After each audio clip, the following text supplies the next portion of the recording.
Everybody needs to hear this. As I was heading onto the highway, the Lord spoke to me about a passage in Peter. And I spoke about this before in another video, but it was a long video.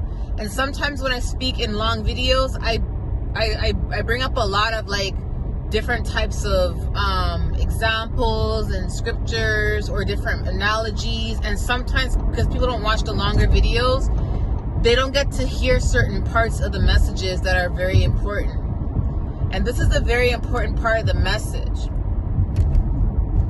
This is for someone who is sitting here gaslighting themselves, blaming themselves, and they're basically saying, God, I'm going through what I'm going through because I must have done something bad to go through this, God. There's no way you're going to allow me to go through all of this, God, if I didn't do anything wrong. And here you are praying, here you are repenting, here you are trying to be the best version of yourself. Here you are trying to do the right things, but for some reason you're still being inflicted with pain. For some reason your body's still suffering. From the sleepless nights to feeling like a zombie, not being able to sleep, being up at night because of warfare, from the headaches, the nausea, from the trials and tribulations, obstacles being thrown your way, and you're like, God, just tell me what I did wrong to deserve this, because I can't seem to figure out what I did wrong to deserve this. I'm trying to figure it out, God, but I can't figure it out. Let me tell you something.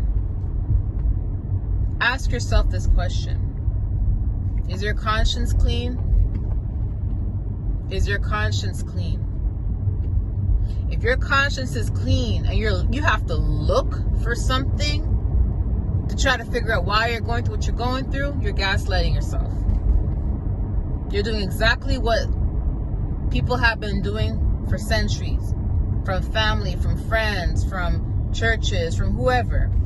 People have been doing this for centuries, where they tell someone, you are going through what you're going through because you must have done something bad to deserve that. And that's not true.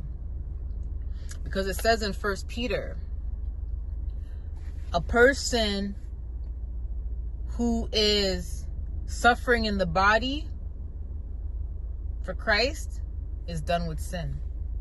Doesn't mean that you're not a sinner. No, we're all sinners. We all fall short. We're not all perfect. But that's why in that same book it says, keep a clear conscience. Because no matter what, even if you have a clear conscience, you could be perfect, you're going to still suffer in the body. Why is that? Because Christ suffered in the body. Not only did he suffer in the body when he was crucified, but he suffered in the body before he was crucified.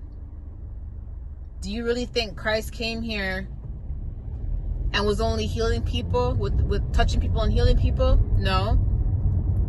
He's the Son of God. What do you think that means? He had every single gift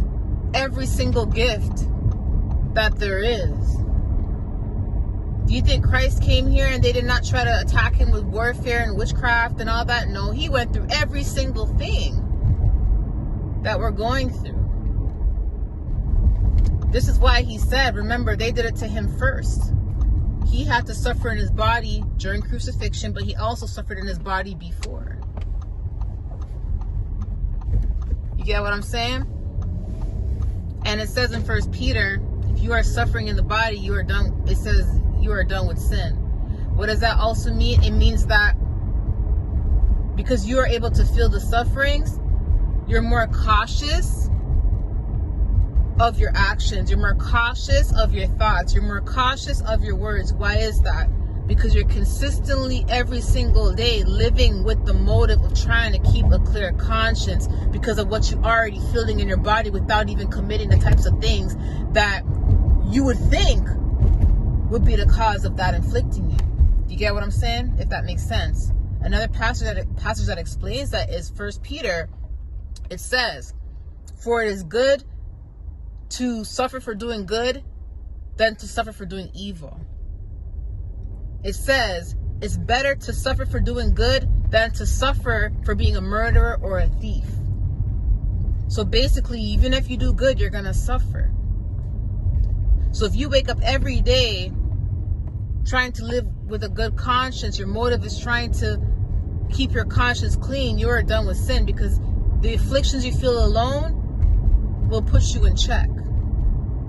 The warfare you experience alone will put you in check. A person who is really suffering through Christ will do anything to stop the afflictions. Will do anything to not have to suffer. But this is why they have to keep their conscience clean every single day. Because sometimes the sufferings could be unbearable, right? Especially when it's spiritual.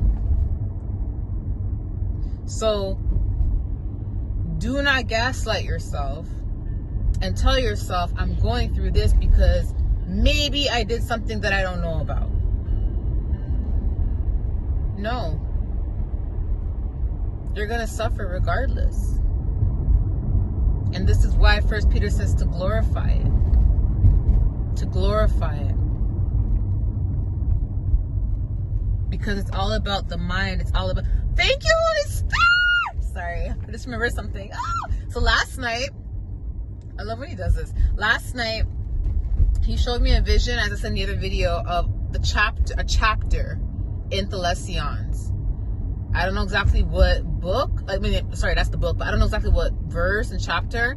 But it said Thessalonians, 1 Thessalonians, and then I just saw this paragraph. And in the paragraph, Matthew was like highlighted and sticking out, right? I forgot to tell y'all today. I'm so glad you reminded me just now. You're the best, Holy Spirit.